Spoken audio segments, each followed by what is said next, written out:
wabarakatuh. Hatur nuhun. Terima kasih untuk kehadirannya Bapak dan Ibu pada hari ini dalam kegiatan pengabdian masyarakat yang akan disampaikan oleh kelompok kami dengan diketuai oleh Bu Sri Wulan. Nepangkeun, salam kenal. Saya Nur Intan Hayati Husnul Khotimah sebagai dosen Fakultas Keperawatan. Saya di sini mencoba untuk sharing seperti apa sih deteksi dini pada COVID-19 ini supaya kita bisa mengenali tanda-tanda atau hal-hal yang pada saat kita udah bisa deteksi sejauh mana sih resiko kita terpapar dan terkena COVID-19 ini. Baik, untuk selanjutnya ada sedikit pemutaran film, bisa kita lihat sebentar. Bagaimana sih si COVID ini bisa menyerang kita dan bisa menyebar begitu cepat. Ini sebetulnya filmnya bukan tentang COVID, ini tentang flu, tapi udah keluar film ini sebelum COVID merebak, tapi hampir mirip-mirip gejala dan proses penyebarannya.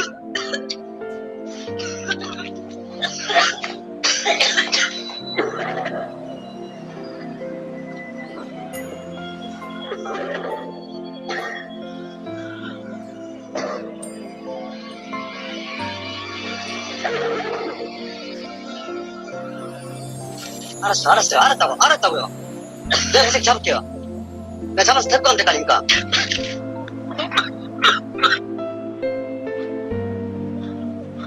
Ya, dari satu orang menyebar ke orang lain kan di fasilitas umum, ini beresiko untuk terjadi penyebaran. Nah, penyebaran bisa melalui tadi ya kontak langsung udara, benda-benda yang ada di sekitar yang terkena tadi semprotan dari droplet batuk yang dikeluarkan dari yang sudah terinfeksi. Jadi bisa nempel di baju, bisa nempel di meja, bisa nempel di alat, bahkan bertahan di udara untuk beberapa lama. Nah, sampai kejadian fatal untuk saat ini, kasus sudah mulai banyak berjatuhan korban COVID. Untuk data terakhir hari ini, terjadi rekor baru ya. Hari ini terkena sekitar 4.000 lebih. Rekor di Indonesia untuk hari ini sudah melewati 4.000 yang terpapar. Sehingga memang yang harus bisa memimpin adalah diri kita sendiri. Tidak bisa lagi mengandalkan orang lain. Ya, baik. Nah, bagaimana sih si tahapan virus corona ini bekerja pada tubuh manusia? Ada beberapa proses yang terjadi. Prosesnya terjadi itu ada 8 tahapan kondisi pasien corona per harinya. Di hari pertama akan terjadi gejala demam. Nah, demamnya ini bisa sampai 39 sampai 40 derajat Celcius. Nah, kondisi lain bisa jadi di sini ada disertai dengan ototnya sakit, ya. Kemudian ada batuk, cepat lelah, kemudian paling parahnya bisa sampai terjadi sesak-sesak. Nah, pada hari ketiga sampai ketujuh, ini biasanya keluhan sesak bisa sampai jatuh masuk rumah sakit. Ini disebut dengan fase pertama. 85% pasien akan membaik kalau imunnya mampu, bagus. Tetapi kalau imunnya tidak bisa bertahan, kondisi pasien akan jatuh pada kondisi di mana dia gagal dalam bernafas. Inilah yang bisa mengakibatkan banyak pasien meninggal. Biasanya hari ke-10, nafas gagal sehingga diharuskan pasien itu masuk ke ICU. Dan biasanya kalau udah masuk ICU, menggunakan alat bantu pernapasan, itu jarang yang selamat. Tetapi banyak juga yang selamat setelah imunnya meningkat. Kalau fase tersebut terlewati, masuk ke fase kedua, itu di akhir sekitar hari ke-17 sampai ke-21 biasanya dia akan membaik kembali. Nah, apa saja yang harus diperhatikan? Ada beberapa gejala baru yang muncul selain tadi ya ada demam, nyeri otot dan sebagainya. Ada 6 gejala baru yang muncul yang harus dikenali. Yang pertama adalah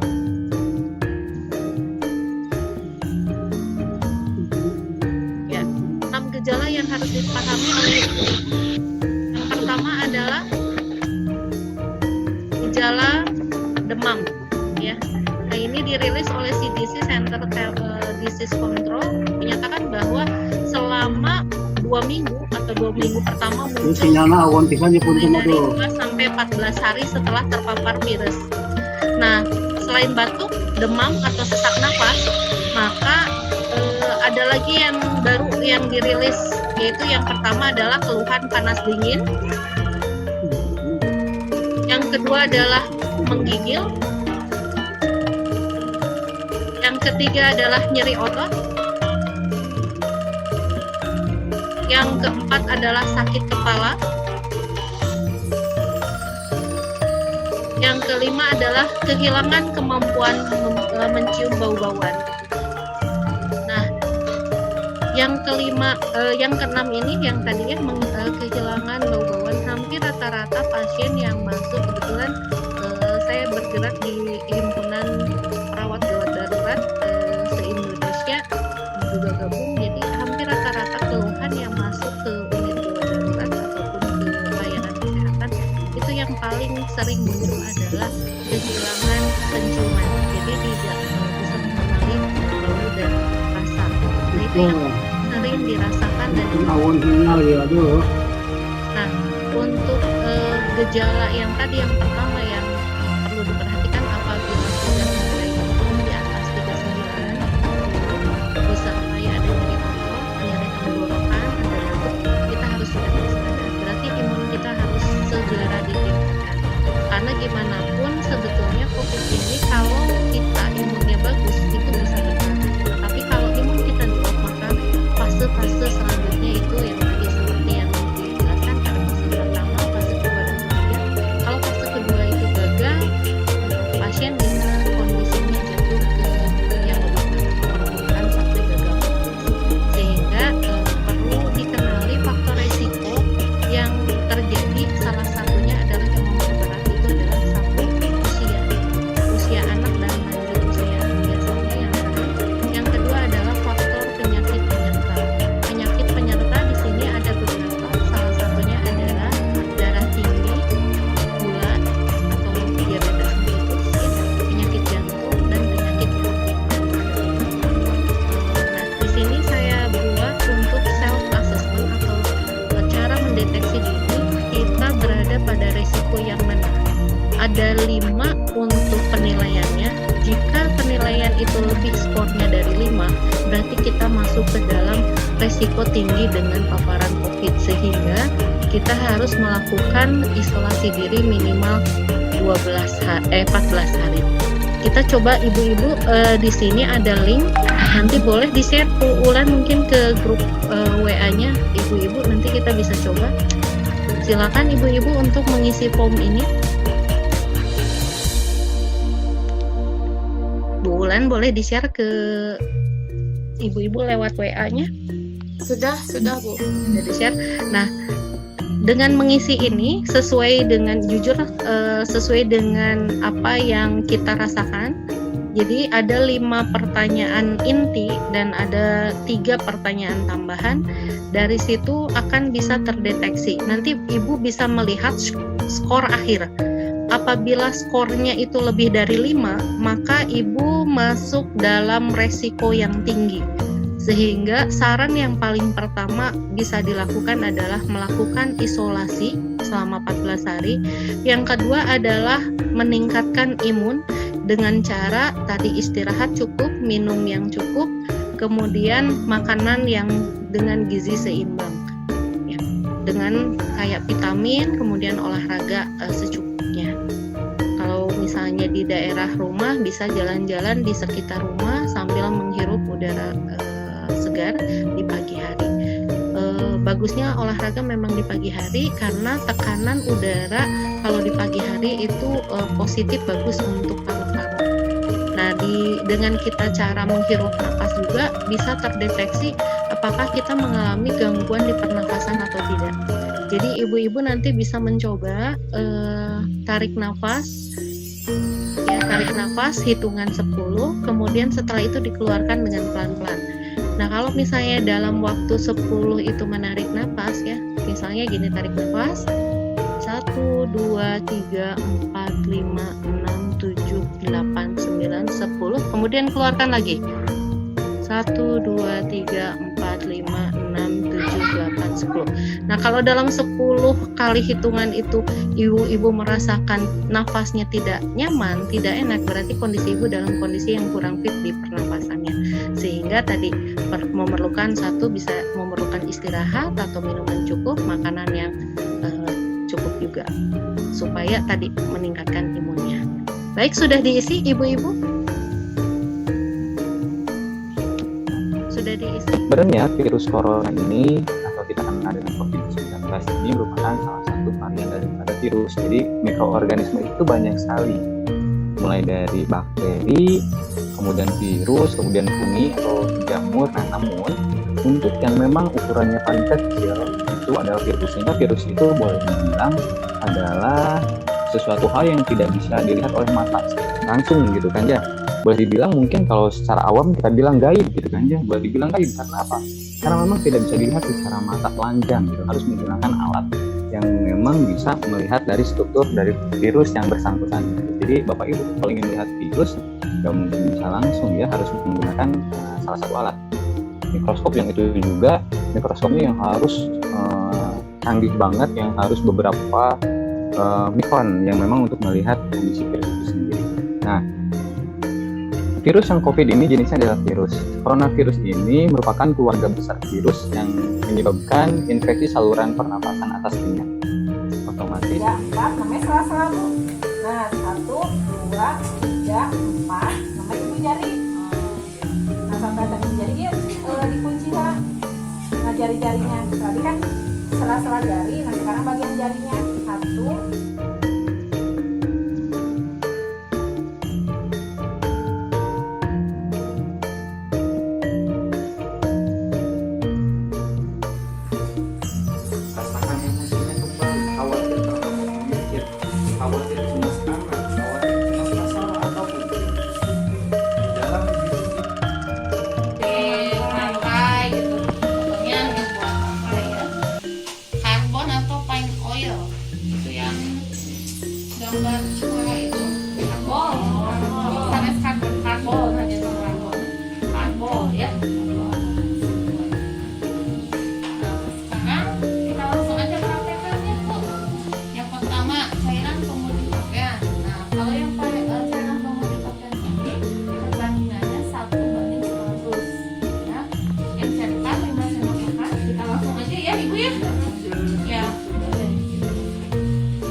acara yang diselenggarakan oleh teman-teman dari Universitas Bakti Kencana ini mudah-mudahan bisa memberikan manfaat yang sebesar-besarnya, memberikan sebuah silaturahim lah, bentuk kerjasama yang baik antara Bakti Kencana dengan RW 17 pada umumnya dan RT 2 pada khususnya.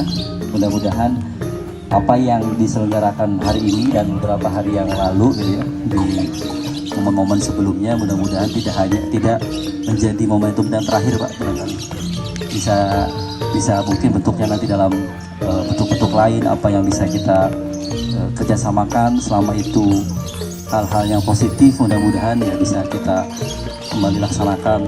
Ataukah misalnya cek kesehatan ya, atau apapun lah, cek kesehatan atau karena yang dua tangan yang disinfektan yang antiseptik. Antiseptiknya dua-duanya bahannya sama dengan Lysol bukan, tapi kalau Lysol kan pakai bahan bisa khusus sekitar.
kanan sama kiri. Waduh, caranya.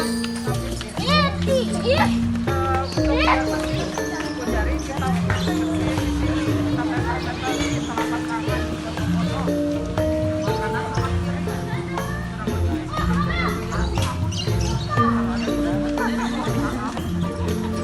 Habis itu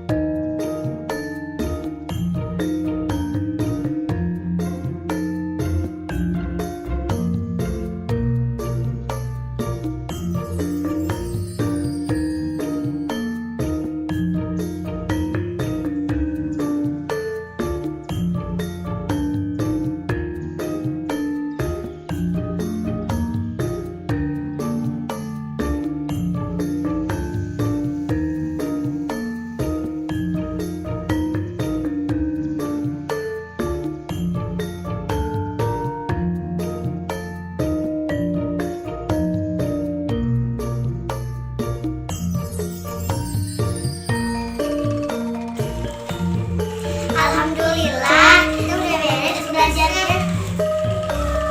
Kakak udah beres juga kan kak? Ya aku juga udah beres. Ya udah sekarang kita beresin bukunya sama pensilnya yuk. Iya kak.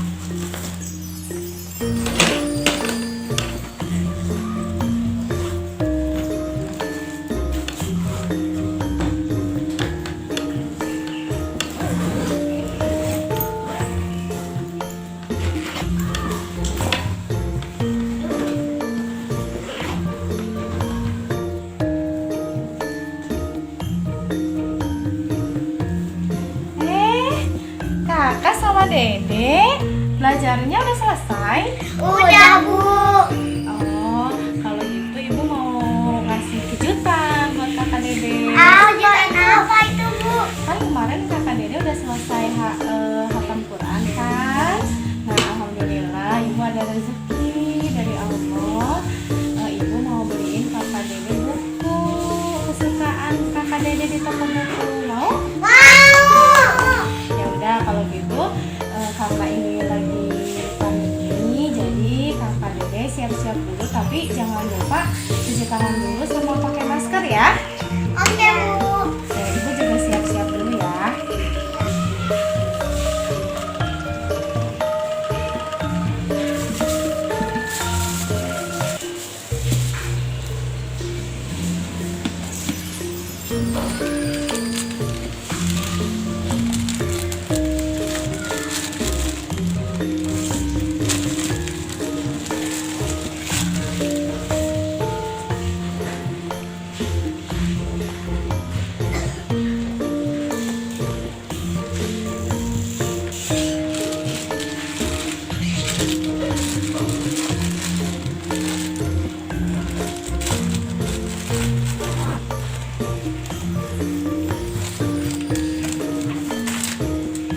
Kita pakai maskernya.